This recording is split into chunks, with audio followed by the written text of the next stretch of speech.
Hey everyone, welcome to Happy. In this video we're going to feature an awesome plant called a Goumi plant, and I'm really excited because the Tillamook Goumi has landed at Happy. Welcome to Happy.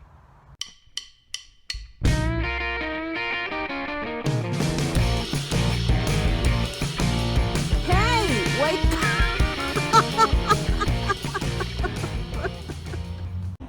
I am absolutely thrilled with the Goumi plant, and on top of that we got the Tillamook.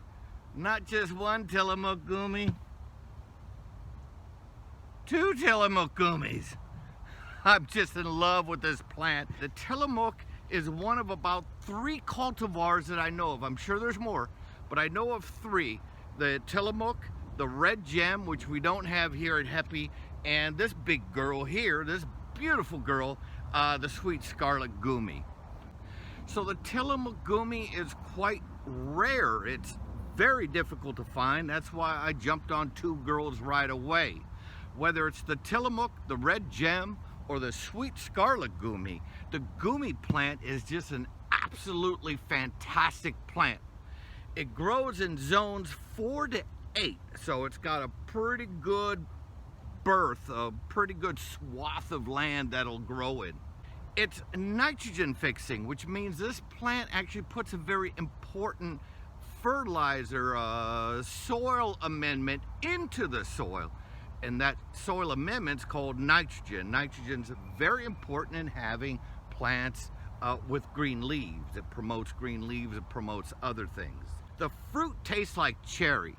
It's loaded with vitamins A, C, E. It has minerals, and the fruit has essential fatty acids. That's very rare for fresh fruit. The fruit also has lycopene. It has more lycopene than tomatoes. You can grow the Goumi to be a tall hedge, short hedge. You can shape it any way you want, or as a windbreak. It's a multi-trunked plant. You can see there at the bottom there, you can see just how sturdy this girl is. The leaves carry the fruit, no problem.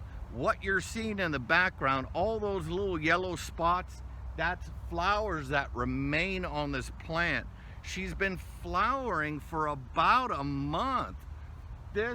And we're past the peak point. This plant was so loaded with flowers, for about 5 to 7 days you would just get this swathy, perfumey smell when walking by this girl. Out here at Happy, it's completely disease and pest free. No aphids, no fungus, no funk whatsoever. She's very drought tolerant here. Now we set her in a large area of wonderful rich soil, and she exploded. Having said that, the plant is advertised as being very adaptable to different soils. In fact, you can use the Goumi plant in soil reclamation projects. Typically, when you hear soil reclamation or you read it, that's where like after miners or a mining company has, let's say, taken the top of a mountain off or something like that, all topsoil is gone, and you need to figure out what plant works good in this soil reclamation project, a plant that can bring the soil back to life. The Goumi is that plant. We really don't water our sweet Scarlet Goumi because she thrives so well. She is in like 90% full sun. This is the sort of plant where the more sun she gets, the more fruit you're going to get. Propagation on the Goumi is a no-brainer. Here's a picture of Maria and I spitting out some seeds. We're saving these seeds for planting. We're just going to plant them around the sweet Goumi and see what happens. I think they're popping up next spring. We put those seeds in the soil around our sweet Scarlet Goumi, around the mama, and they sprouted the next spring. So spit the seeds in your hands, collect them. This is someplace around early summer. Sow those seeds immediately into the soil. and forget about them. We didn't water, we didn't go out of our way to nurture those seeds at all. Again, we got great soil here. Last year I went up and potted some small plants. They overwintered out here. I bury pots into the soil during winter, so that's why she's dirty. I just pulled this out, and that is our little sweet Scarlet Goumi from the mama here. I'm going to show you real quick how she thrives in great soil. I'm going to trim this camera back, and you can see that the tips of her are getting up to about 10 feet. Now we prune her about every 2 years. We prune the center so we got good airflow. I like getting back to those back branches. The sun is that way, so if the center is open, you get sunlight to the branches in the back. There's a video online of us pruning the sweet Scarlet Goumi.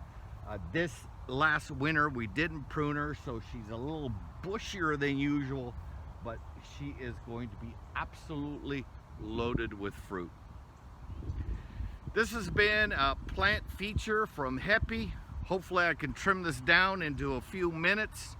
We want you to be excited about the Goumi plant, whether it's the sweet Scarlet Goumi, the Tillamook Goumi, the red gem. Goumis are awesome plants. The specific species is right below.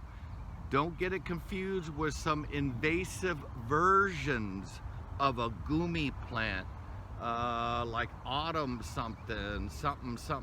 They're actually invasive here in North America, but not this species. This species is very polite. If you like this video, and even if you didn't like the video, please hit the like button. Subscribe to our channel as we stand up this 2-acre exhibition garden and turn our regular residential home into a home that's as off-grid as possible.